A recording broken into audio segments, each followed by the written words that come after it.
Bintang LCR Honda MotoGP Johann Zarco akan kembali ke ajang balap ketahanan Suzuka 8 Hours pada bulan Agustus mendatang. Tujuannya adalah untuk mempertahankan gelar juara yang ia raih secara sensasional pada debutnya tahun lalu bersama tim pabrikan Honda. Tahun ini pembalap berusia 34 tahun itu akan kembali satu tim dengan Takumi Takahashi dan rekan baru Iker Lecuona. Zarco datang dengan kepercayaan diri tinggi berkat hasil positif di MotoGP, di mana ia menjadi pembalap Honda terbaik.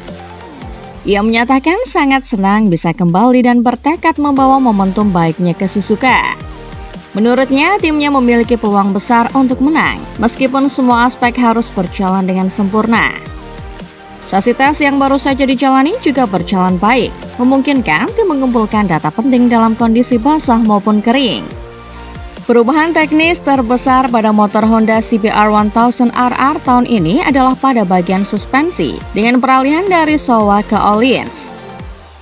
Zarco mengaku menyukai stabilitas yang diberikan suspensi baru ini saat mengerem, namun merasa masih perlu ada perbaikan untuk membuat motor lebih mudah dikendarai. Sebagai juara bertahan, perannya dalam pengembangan motor kini lebih aktif. Meski begitu, ia tetap percaya bahwa di sirkuit teknis seperti Suzuka, pengetahuan mendalam tentang lintasan lebih krusial daripada setelan motor yang sempurna.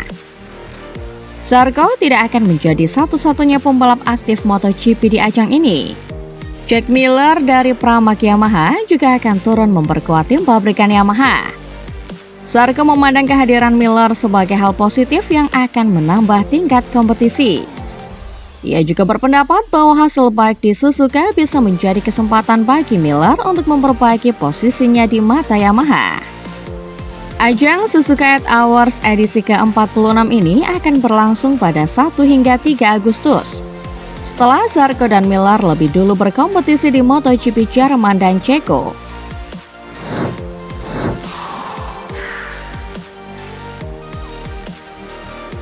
Juara dunia bertahan yang sedang cedera Jorge Martin dijadwalkan akan kembali menunggangi motor MotoGP pada pekan ini. Pihak Aprilia telah mengumumkan bahwa pembalap asal Spanyol tersebut akan melakukan tes dengan motor RSGP25 di sirkuit Misano pada hari Rabu 9 Juli. Momen ini akan menandai pertama kalinya Martin mengendarai motor MotoGP sejak kecelakaannya di Grand Prix Qatar pada 13 April lalu, di mana ia menderita patah tulang rusuk dan kerusakan paru-paru setelah terjatuh dan tersenggol oleh Fabio Di Giannantonio. Tes pribadi ini dimungkinkan berkat perubahan aturan MotoGP baru-baru ini yang berlaku untuk pembalap yang cedera. Martin yang saat ini berada di tengah perselisihan kontrak dengan Aprilia mengenai klausul keluar untuk tahun 2026 sebenarnya sudah kembali ke lintasan pekan lalu. Ia mengendarai motor Superbike di Barcelona yang menjadi aksi pertamanya di sirkuit setelah 3 bulan absen. Musim ini berjalan sangat sulit bagi pembalap berusia 27 tahun itu.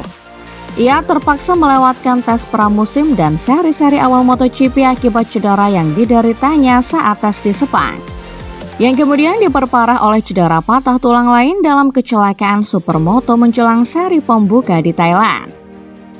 Satu-satunya penampilan Grand Prix-nya tahun ini adalah di Qatar, di mana ia finish ke-16 dalam balapan sprint sebelum mengalami kecelakaan di pertengahan balapan utama. Meskipun sudah kembali ke lintasan dan akan menjalani tes MotoGP, hasil pemeriksaan medis terbaru menyatakan bahwa Martin masih belum fit untuk mengikuti Grand Prix Jerman di Sachsenring akhir pekan ini. Direktur medis MotoGP Dr. Angel Charte mencatat adanya peningkatan signifikan pada sebagian besar lokasi cedera tulang rusuk kirinya. Namun, ia menambahkan bahwa beberapa bagian yang patah belum sepenuhnya menyatu kembali. Dengan asumsi kondisinya masih sama dan jika tes pribadi dengan motor RSGP berjalan lancar, Jorge Martin tampaknya menargetkan untuk kembali balapan di Grand Prix Ceko di Brno akhir pekan depan, yang merupakan seri terakhir sebelum jeda musim panas.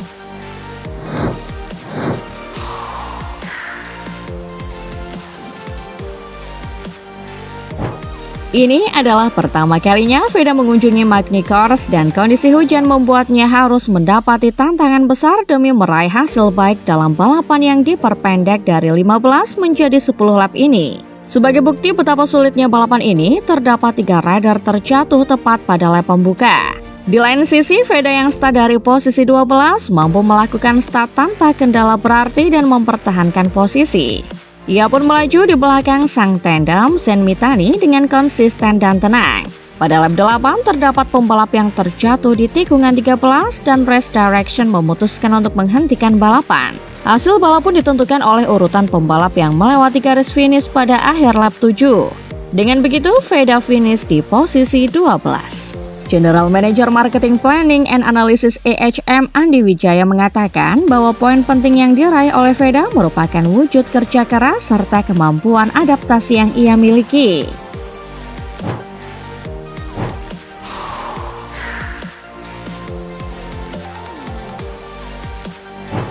Pietro Bagnaia memberikan kritikan dan nasihat buat anaknya sendiri, Pecco Bagnaia, soal permasalahan yang dihadapinya di MotoGP 2025.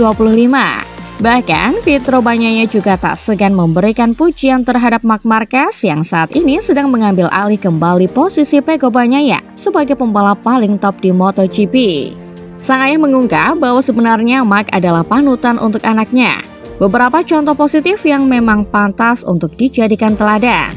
Malahan menurut sang ayah, Marc Marquez bisa jadi cermin untuk Bagnaia berkaca pada dirinya sendiri.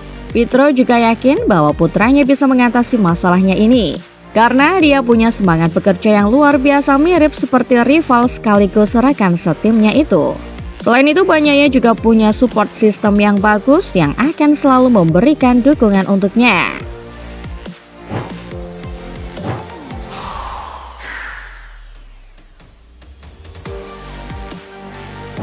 Terlepas dari kesulitan yang dialami sejak awal musim MotoGP 2025 ini, Bagnaia menyimpan kehebatan yang patut diperhitungkan oleh para rival-rivalnya. Hal tersebut diungkapkan oleh andalan Aprilia, Marco Bezzecchi, di mana dia tak sungkan membandingkan Bagnaia dengan mantan pembalap MotoGP Dani Pedrosa. Di mata Bezzecchi, murid kebanggaan Valentino Rossi tersebut merupakan pembalap terhebat yang pernah dia lihat bahkan melampaui Pedrosa. Selama ini Pedrosa sendiri dikenal sebagai rider yang memiliki kelebihan dan kehebatan dalam sisi teknis, di mana hal itu disetujui oleh Alex Marquez. Meski demikian, rekan setim Jorge Martin itu tetap mengutarakan respeknya terhadap Pedro yang telah dinobatkan sebagai legenda MotoGP. Melalui kesempatan yang sama, Bezzecchi juga membeberkan alasan mengapa dirinya menyebut Bagnaia sebagai rider terbaik MotoGP yang pernah dia lihat. Bagnaia dianggap lebih baik dari Pedrosa karena dia memiliki kemampuan dalam beradaptasi yang cepat dalam kondisi-kondisi tertentu. Selain itu, juara dunia kelas MotoGP musim 2022 dan 2023 tersebut memiliki pemahaman mengenai pendekatan apa yang harus dia pakai saat melaju di sebuah sirkuit. Di sisi lain, Bagnaia juga merupakan tipikal pembalap yang lembut dan kuat saat melakukan pengereman. Bezzecchi menegaskan pembalap berusia 28 tahun tersebut merupakan pembalap yang sensitif dengan karakter motor. Dan jika pabrikan bisa menyediakan paket yang sempurna, Bagnaia diyakini tidak bisa terbendung lagi di lintasan.